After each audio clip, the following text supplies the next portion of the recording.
قولی اذا سألک عبادی عنی فانی قریب اجیب دعوت الداعی اذا دعان فلیستجیبوا لی ولیؤمنوا بی لعلہم یرشدون۔ اور جب میرے بندے آپ سے میرے بارے میں سوال کریں تو کہہ دیجئے بے شک میں قریب ہوں، میں پکارنے والے کی پکار کا جواب دیتا ہوں۔ جب وہ مجھے پکارے تو ان کو چاہیے کہ وہ بھی میرا حکم مانیں اور مجھ پر ایمان رکھیں تاکہ وہ ہدایت پا جائیں۔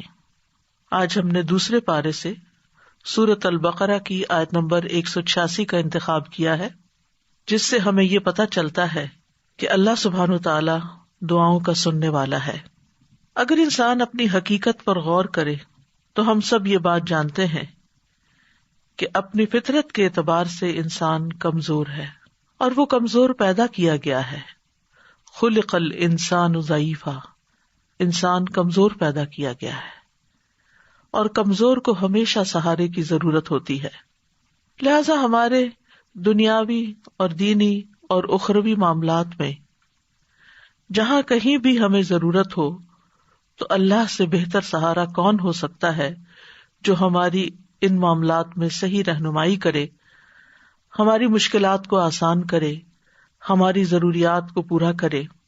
لہذا ہمیں اسی کی طرف رجوع کرنا چاہیے، اسی کو پکارنا چاہیے تاکہ ہمیں رہنمائی نصیب ہو، لعلہم یرشدون۔ انسان کوئی بھی ہو، امیر ہو، غریب ہو، بادشاہ ہو، فقیر ہو، مرد ہو، عورت ہو، بچہ ہو، بوڑھا ہو، جوان ہو، دنیا میں کتنے بھی کارنامے کر چکا ہو، لیکن وہ سب اللہ کے محتاج ہیں۔ اللہ سبحانہ وتعالیٰ فرماتے ہیں یا ایھا الناس انتم الفقراء الی اللہ واللہ ھو الغنی الحمید۔ اے لوگو، تم سب اللہ کے محتاج ہو اور اللہ بے نیاز، غنی، تعریف والا ہے۔ لہذا ہم سب محتاج ہیں، ہم سب ضرورت مند ہیں، ہم سب اپنے رب کی عنایتوں اور نوازشوں اور رحمتوں کے منتظر ہیں۔ لہذا ہمیں اسی کی طرف رجوع کرنا ہے، چھوٹی مشکل ہو یا بڑی مشکل ہو، صحت کا مسئلہ ہو یا اولاد میں کوئی مسئلہ ہو، گھریلو ناچاکیاں ہوں یا جن جادو یا نظر کا معاملہ ہو، یا کسی بھی جسمانی تکلیف اور بیماری کا یا مالی پریشانی کا، کوئی بھی مسئلہ ہو، ہم سب کو اپنے رب ہی کی طرف رجوع کرنا چاہیے، اور ہمارا رب قریب ہے۔ اللہ تعالیٰ فرماتے ہیں وَإِذَا سَأَلَكَ عِبَادِي عَنِّي، اور جب آپ سے یعنی محمد صلی اللہ علیہ وسلم سے، عبادی میرے بندے، اللہ تعالیٰ محبت سے خطاب کر رہے ہیں بندوں کو جو ضرورت مند ہیں، جو کمزور ہیں، جو پریشان حال ہیں، ان کو اپنا بندہ بتا رہا ہے کہ یہ میرے بندے ہیں۔ جب میرے بندے آپ سے میرے بارے میں سوال کریں تو انہیں بتا دیجیے فإنی قریب، کہ میں تو قریب ہی ہوں، یعنی قریب اس اعتبار سے کہ ان کی دعا قبول کرتا ہوں اور ان کی دعا سنتا ہوں۔ اجیب دعوت الداعی، میں پکارنے والے کی پکار کا جواب دیتا ہوں۔ سبحان اللہ، یعنی جب بندہ اللہ کو پکارتا ہے تو اللہ جواب دیتا ہے، دعا قبول کرتا ہے۔ اگر اس دعا میں کوئی سوال ہوتا ہے، کوئی طلب ہوتی ہے تو میں ان کو عطا کرتا ہوں۔ اور پھر اذا دعانی، جب بھی وہ مجھے پکارے، دن کو پکارے، رات کو پکارے، صبح پکارے، شام کو پکارے، تکلیف کی حالت میں پکارے، خوشحالی میں پکارے، جب بھی پکارے، کیونکہ اللہ الحی القیوم ہے، زندہ ہے، قائم رکھنے والا ہے۔ لا تأخذہ سنۃ ولا نوم، نہ اس کو نیند آتی ہے، نہ اس کو اونگ، نہ وہ سوتا ہے، وہ اونگتا بھی نہیں ہے، وہ 24/7 اپنے بندوں کی نگہداشت کرتا ہے اور اپنے بندوں کو دیکھتا ہے اور اپنے بندوں کی دعائیں سنتا ہے۔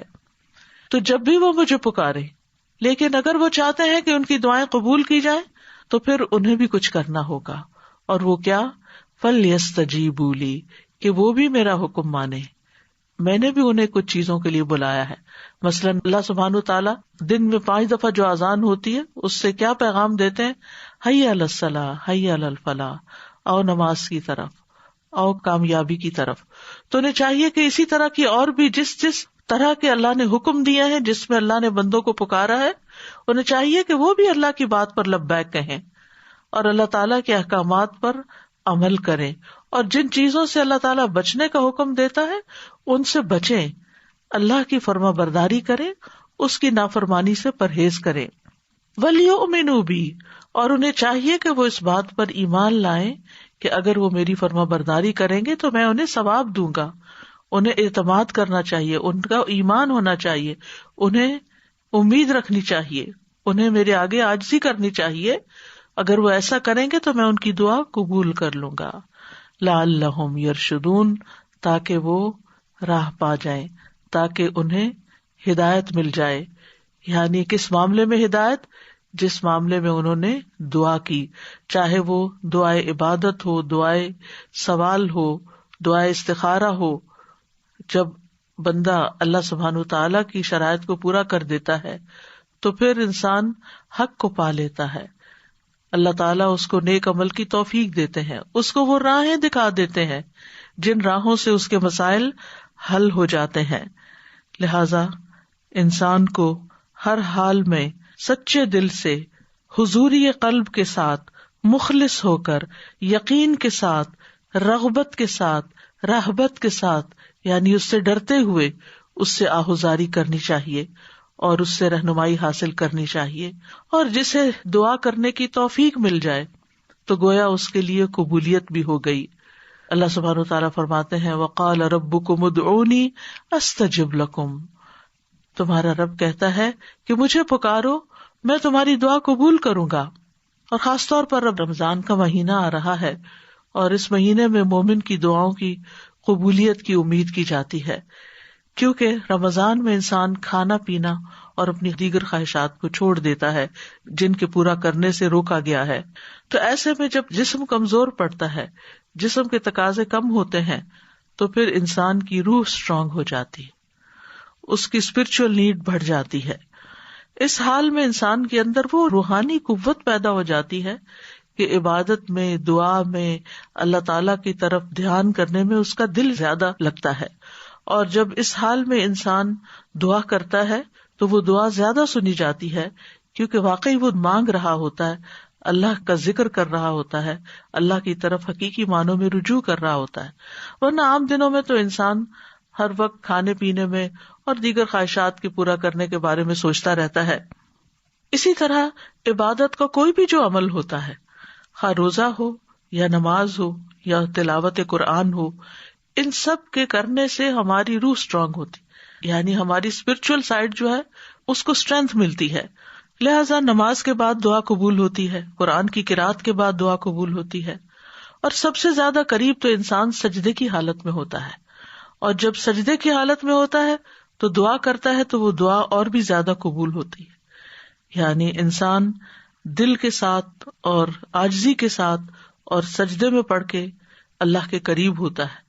تو جب انسان دعا کرتا ہے تو اللہ تعالیٰ قریب ہے، انسان اللہ کو پکارتا ہے تو اللہ اس کے قریب ہوتا ہے، اور سجدے میں اور زیادہ قریب ہوتا ہے تو قبولیت کے چانسز بھی اور زیادہ بڑھ جاتے ہیں.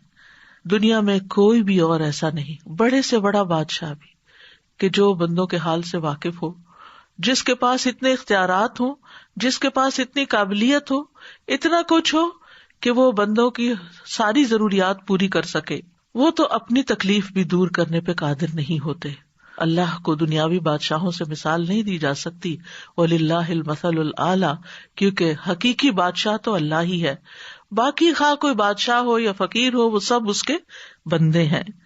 لہذا ہمیں اللہ کے قرب کو محسوس کرتے ہوئے اللہ سبحانہ تعالیٰ سے دعا کرنی چاہیے، اور اللہ سبحانہ تعالیٰ کا قرب اس کے محسن بندوں کو حاصل ہوتا ہے. قرآن مجید میں آتا ہے ان رحمت اللہ قریب من المحسنین، سورۃ الاعراف 56، بے شک اللہ کی رحمت نیکی کرنے والوں کے قریب ہے.